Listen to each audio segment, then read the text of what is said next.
what's going on, y'all? Welcome to today's episode 310 of the Confidence in the Klutch podcast with Donald Nelson on the Confidence in the Klutch network. We got to get more shows, get back to doing the shows we was doing and doing more shit. Yo, thank you for all the support, all the love you've been giving me. Yo, right now we heavy with the power joint, so we halfway through that season. And, you know, the Shy finna come and the Pink and Tommy Force and all that. So we still stay in it. My little TV stuff, I love that. Still tweaking it, still doing what I do. But check it out. You might like it. Try it. You may like it. Y'all know how we do it every week. Hope y'all had a good week. Hope you was able to rest this weekend. But we ready to rock and roll? Sound like it. Let's do it. Life Accused as a Teacher Coach, part 73. Cool. Yeah. It's cool in the classroom. I keep telling you, I have nothing to say about the stuff. I mean, the little stuff I will have to say, just about little things that happen in any school building, but I don't have anything to say because everything is A-okay.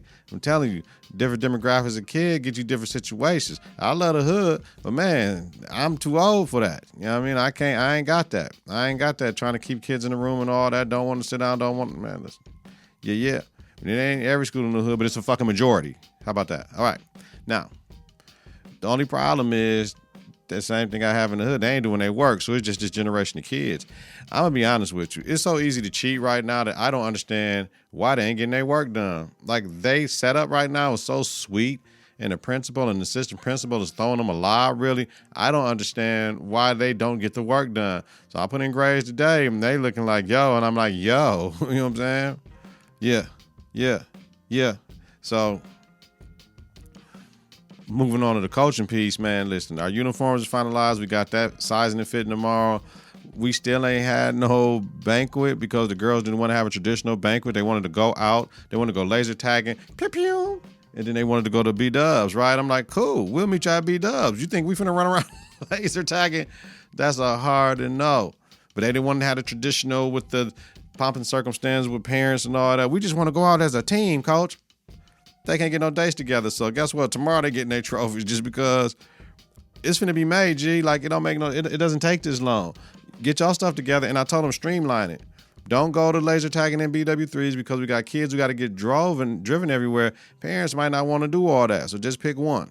So whatever one y'all pick, I'll be there. They picked a date. I can't be there, but y'all go. That's why I got to do the trophies just because ain't nothing, you know what I'm saying? We waited too long. Hey, yo. Trophies it is, right? Shout out to Jalen Hurts.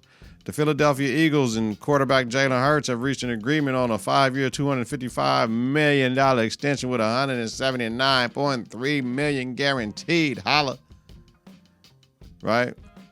Hurts has the highest annual salary ever in the league and third on the overall guaranteed money, right? So he's behind like... Who's he behind? He's behind like Kyler Murray and Deshaun Watson, right? So we know we salute Jalen, salute fam. You earned the bread. But you know everybody like, yo, Lamar, what now, cuz? Because the question is Lamar worth more money than Jalen Hurts? It don't matter. They going to compare and contrast. Because I'm saying, I don't know. I know he's a better quarterback than Murray, who's second in guaranteed money. So my thing is the Ravens, they on the clock. And he should get the same. And if you want $1 more than Jalen Hurts, you know, Jalen Hurts took them to the Super Bowl. If Jalen Hurts wouldn't have got injured this year, would he have been the MVP? I don't know. That's a great question to ask. But is it a status thing that I want to be paid? You're not finna get more than Deshaun because ain't nobody going to pay you that crazy money. I mean, Jimmy Haslam and them paid. Deshaun didn't even, his extension didn't even get kicked in. They paid him more. Man, stop it. Gee. So, and Kyler Murray just punked him into paying him. So, Lamar, I'm taking a 3-year deal with like 150 guarantee right now. I'm just taking it just because. I'm finna re-up. I'm finna re-up after this 3 years, but I'm getting at 150. If you want to take 3 years for the 180, I don't know what you're gonna do. I don't know. They gonna give you the 3 years of 180? That's the question. So shout out to Nicole Lynn, who is Jalen's I gotta stop this shit too. Who is Jalen's agent. the word is she hit him on social media like who your agent is, and they talked and got the bond, and she got stuff done out of Klutch Sports Group. So it's all good, man. First African woman NFL agent, African American woman, female woman NFL agent. She got the highest paid player in league history. How you like that, baby? You like it? I love it, right? Okay. Now, let's talk about our NBA playoffs. That's where we at with it. Play-ins, Atlanta beat Miami. Then Miami beat Chicago. Then we had the Lakers beating the T-Wolves, and the T-Wolves beating the Thunder. So, and all that shit. So it is what it is, man. Listen. Zion. Because the OKC Thunder put out the Pelicans, right? Out their misery. Zion said he was 98% and not confident in his knee yet. He was 98% close to playing. And I'm like, yo, it's the playoffs, fam. It's the play-in.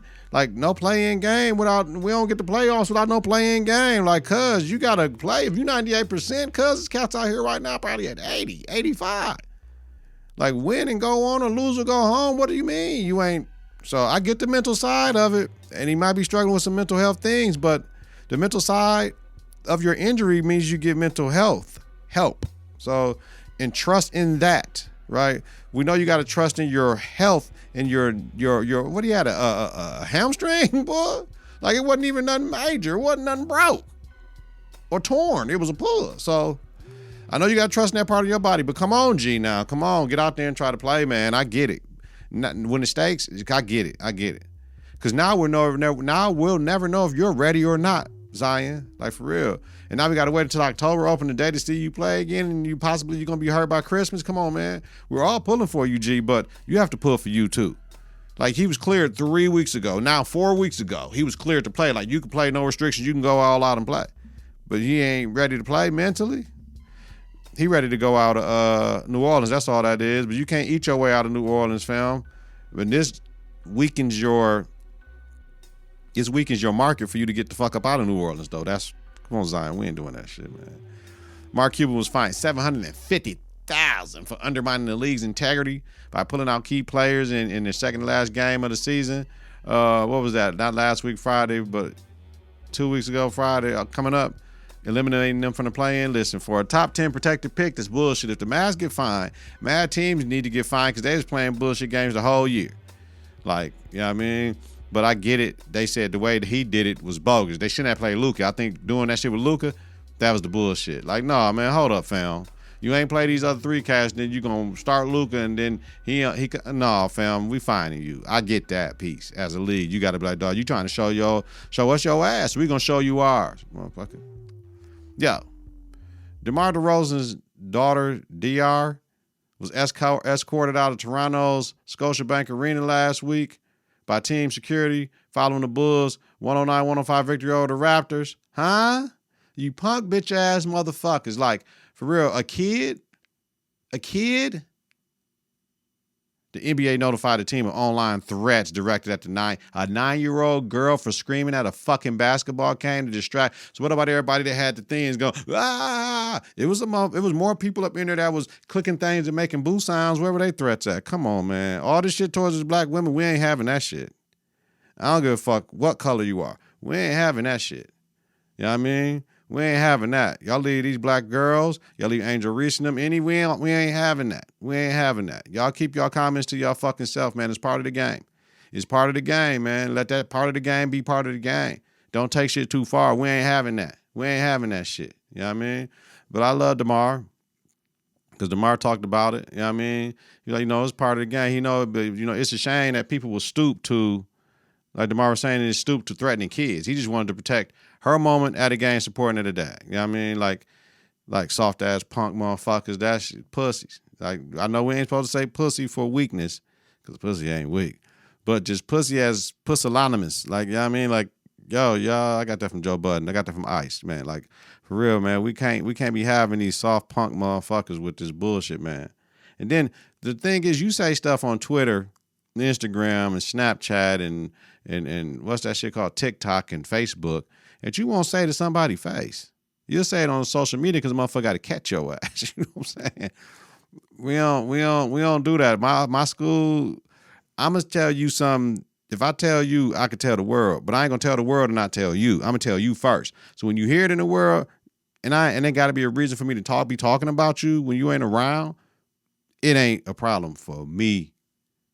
And it definitely won't be a problem for you, dog. All right. Before I get into these conference breakdowns, I mean, of the playoffs, we got to go through a few things. First of all, let me explain something to y'all. First games don't mean shit to me of the playoffs, right? First games in the series really don't mean shit to me unless it's a very dominant win like that where like you just look overpowered and you got injuries and shit like that. First games can set the tone of a series, but game threes are the most important games to me.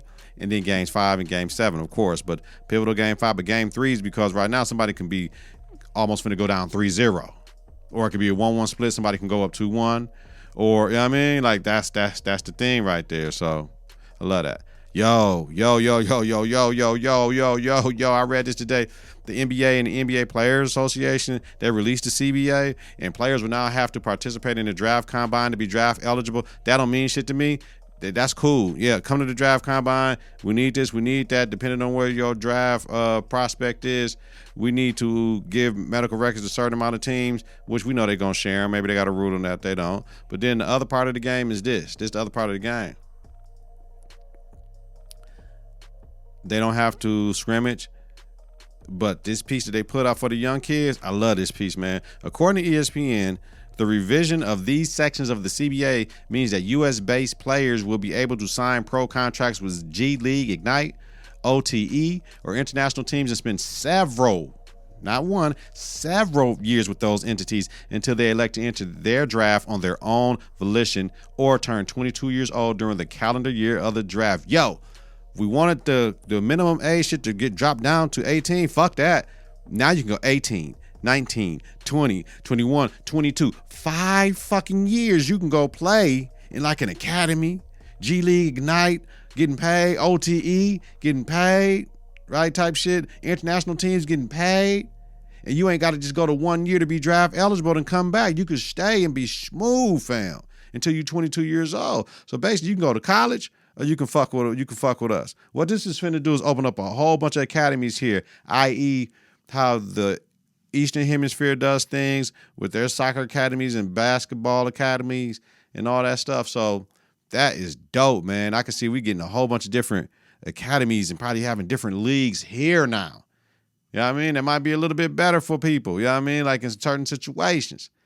But at least it's going to give kids the time to develop here and develop the proper way. So just imagine if you don't get developed properly in high school or college, but you cold, that's hard to happen, right? But it's going to be them ones that didn't get the looks they wanted to get that might still be able to make it, dog. That's what I like. And it gets some nice coin doing it. So I really, really, really like that. Like, you know what I'm saying? Like alternative pathways, ability to recruit elite prospects out of high school, international destinations, or college, open up a wide range of options for the players. This is huge to me, better than lowering the age minimum. Better than that. This gives more players time to develop that don't go to college route. This gives us the U.S. academies. I'm telling you, that's the big piece right there. We're going to have academies, yo. We're going to have academies. That shit going to be dope. We kind of already do with the G League. Don't get me wrong. But this is going to be a little bit different, y'all. Let me know what y'all think in the comments, man. Awards. NBA end of the season awards. Coach of the Year, Mike Brown. That was a no-brainer for me. That already got announced. The Hakeem Olajuwon Defensive Player of the Year award. I picked Brook Lopez and went to Jaren Jackson Jr. Triple J. The Grizzlies was second in defensive rating damn near the whole year when he got back. I'm cool with that. Most improved player, I picked Shai Gilgeous-Alexander, even though Jalen Brunson and Rory Markkanen, they really close right there, though. But it's going to come down to them first place votes, second place votes, third place votes. And whoever get more of them points, that's where it's going to come down to. But I got Shai. Rookie of the Year, I got Paolo over Walker Kessler and Jalen Williams. Clutch Player of the Year, I got De'Aaron over Jimmy and DeMar. Sixth Man of the Year, I got Bobby Portis over Malcolm Brogdon and Emmanuel Quickly because Bobby had to play very well due to Giannis being out and due to Chris Middleton being out, which affected some of his 6th man of the year shit. But he's been solid the whole year. And for MVP, I got Embiid, man. Listen, I got Embiid, man. It's his, man. He dominates on both ends of the floor. He's played his games. He did what he need to do. I mean, we could go with Giannis, but Giannis missed too many games, so we good, right? First team, second team, third team, I ain't even worried about that shit. We done. All right, let's jump into it real fast, man. This is going to be a minute.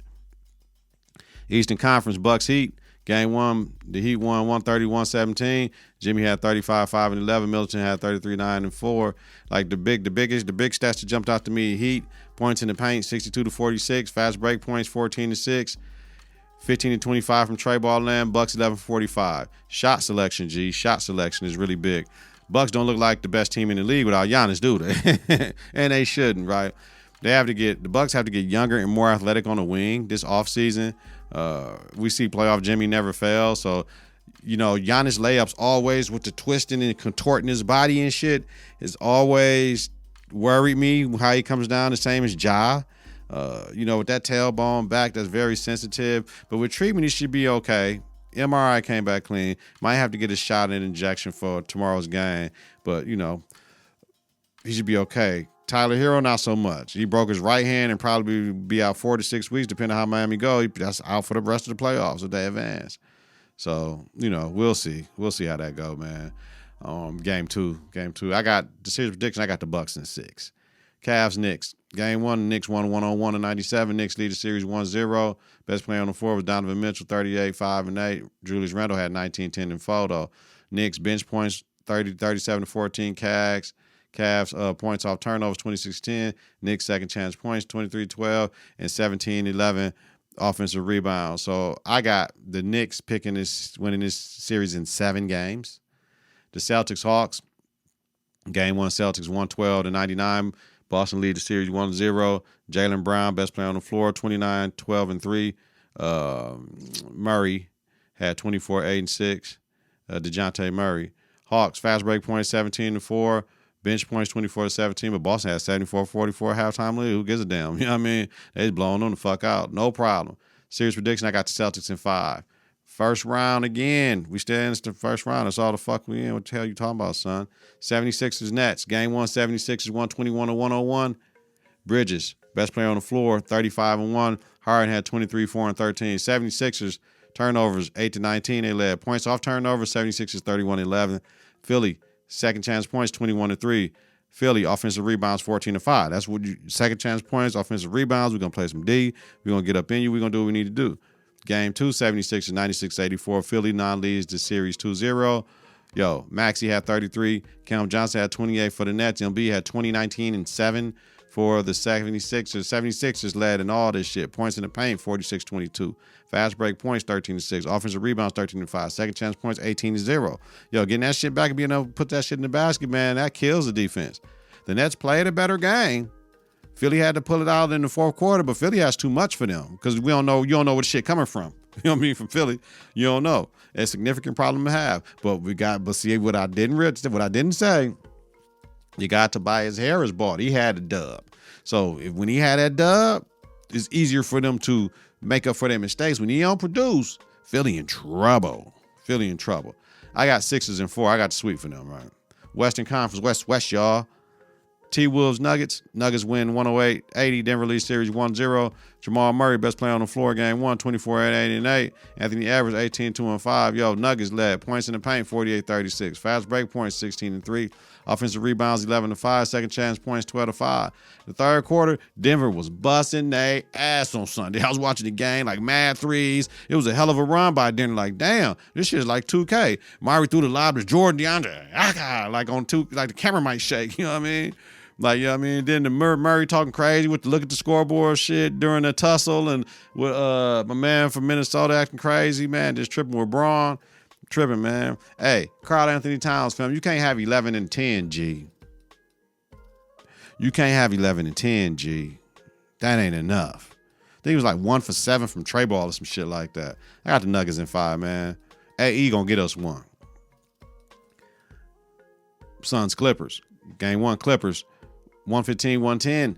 Best player on the floor, Kawhi, 38-5-5. Yo, Kawhi looking like San Antonio Kawhi Just a little slow down a little bit. Looks healthy as fuck. Diving on the floor, all that, playing mad D. Yo, KD had 27, 9, and 11. That ain't enough, bro. It got to be 30 plus. 30 plus because you got to make up for the points CP ain't going to get. Clippers, bench points, 34-10. No bench, no ring. That's the problem with Phoenix. They ain't got nobody to come in the bench and score.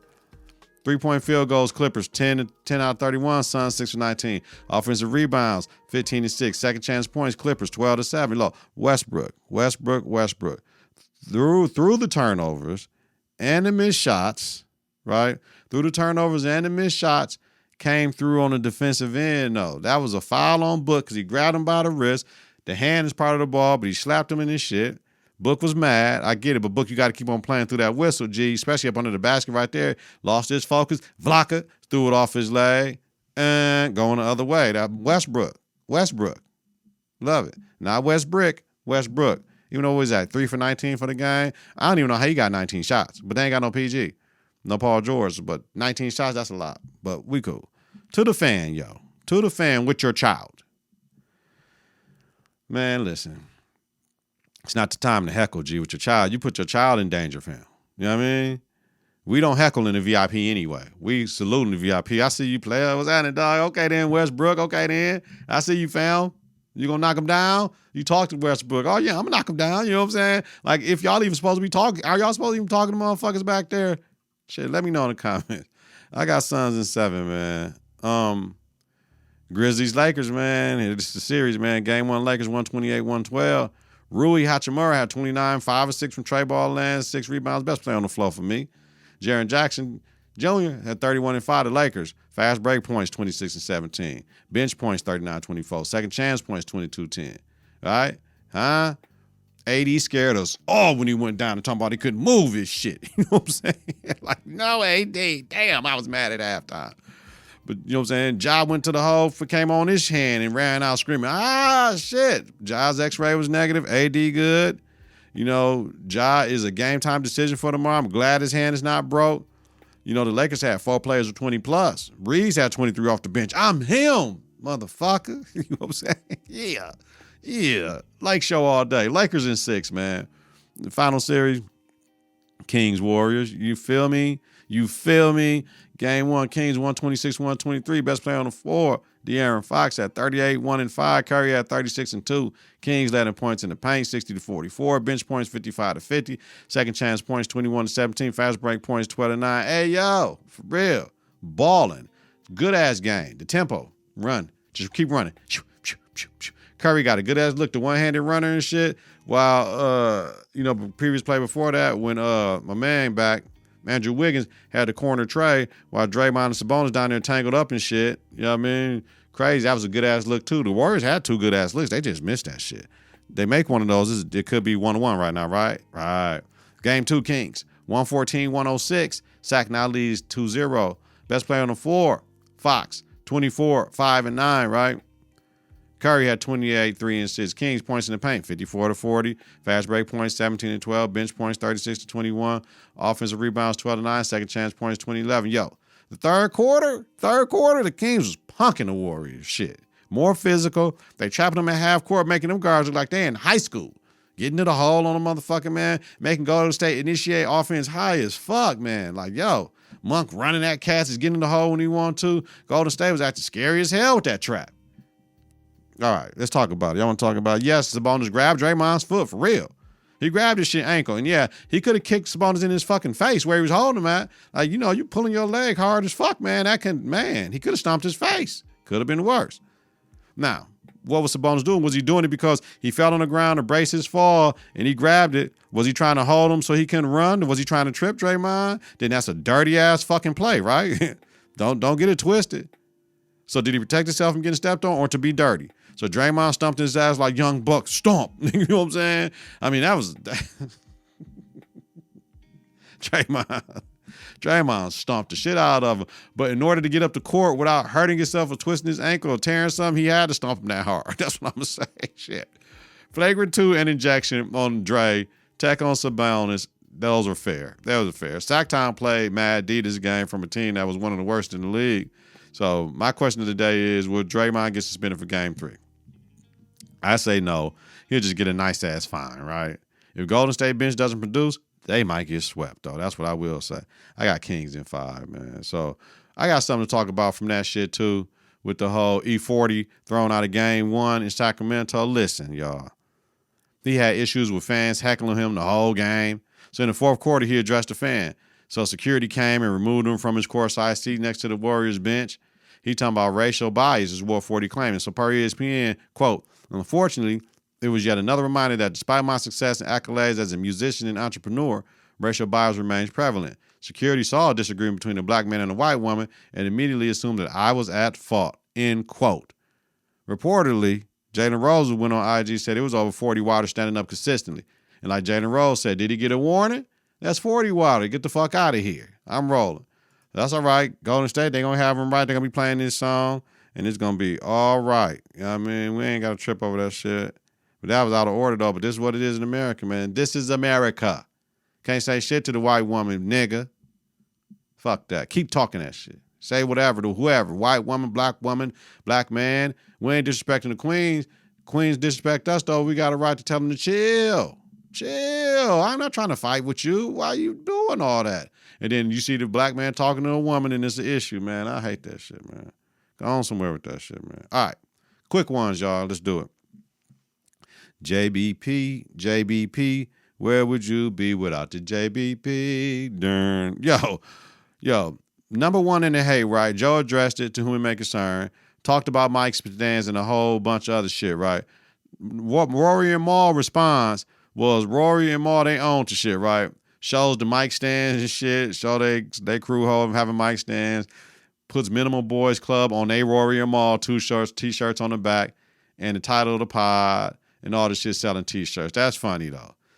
On the thumbnail, Maul holding the mic stand on the thumbnail and shit, or Rory got the minimum Boys Club on the back of the shirt, man. It is what it is, man. They're making fun out of it though, but you know, man, it just be stupid shit. Sooner or later, they might be able to do something together, but maybe I don't see that shit because I'm not. Nick can't make fun of me, and I'm putting that on a shirt and selling that shit. But I guess you making fun of yourself then at that time. So carry on. Snowfall. Come on, Sissy, fam. Sissy. We did all this shit for what? So just because Franklin said, Mama, I got to get my money, and she talking about, we done lost too much, let's just get out of here and walk away and start back over.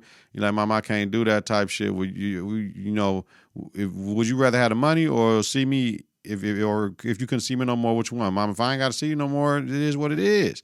I need my money, Mama. We lost too much for this shit. Let's get this money and let's get the fuck out of here, Mama. Mama wasn't having that shit. Like what? To go to jail? Mama, we ain't doing that. Franklin was almost there, you know what I'm saying? Reed was on the ground like, yo, Franklin like, yo, he's still here. Give him the code, Reed. Like, so for me, Sissy, you selfishly killed Teddy for Alton because you believe Teddy over Franklin. No one Alton wasn't alive. But you wanted to kill him anyway. You said that when you came back, Sissy. He gonna die.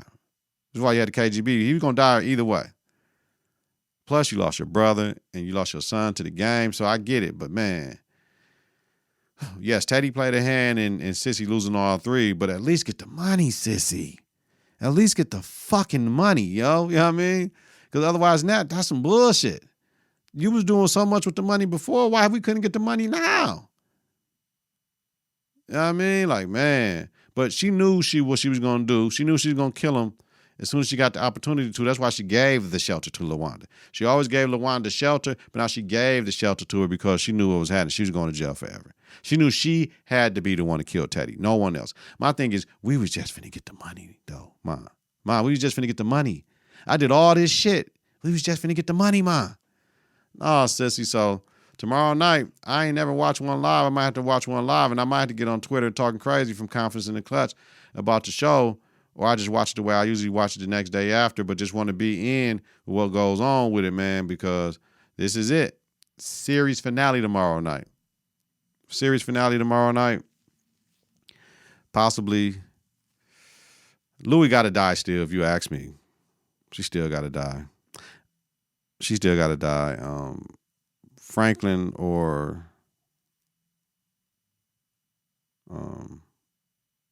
damn, I'm just losing my mind right now. when Franklin get back without the money and his mama going to jail, Leon gonna have a problem with that. One of them may die by that.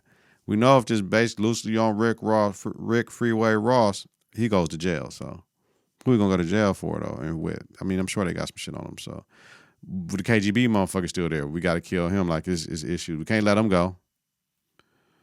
So yeah, I don't know. You know what I'm saying? We can sit here talking all day. What could happen though? We just got to tune in and watch, man. I just hope it's good, man. You know what I'm saying? I hope Franklin get his money and get the fuck out of here. That's what I hope. That's what I hope. Franklin get his money and get the fuck up out of here. Somehow, some way, he get the funds. Yeah, I mean, let me know what y'all think in the comments, y'all. Like always, get your confidence together, get your clutch together. Thank you for the support. Thank you for the love. Thank you for this week. Thank you for this listen, this download, this stream. Support your own black-owned media. We for everybody, baby. Listen to and follow the network on various platforms. ConfidenceInTheClutch.podbean.com. Wherever you listen to your podcast, search Confidence in the Clutch. Follow, share, rate, and review. It's important. Follow us on Twitter and Instagram at K&K. Visit us on Facebook at Confidence in the Clutch Weekly.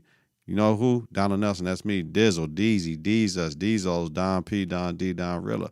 Host Confidence in the Clutch podcast with Donald Nelson, and Confidence in the Clutch podcast about sports, entertainment, music, culture, religion, politics, society. Have a safe and healthy night. You already know. If you listen to this during the daytime, create a great day on purpose, y'all. If you listen to the nighttime, have a safe and healthy night, y'all. Once again, y'all, everybody, Ramadan. I'll see y'all through the light after this, man. It's my new year.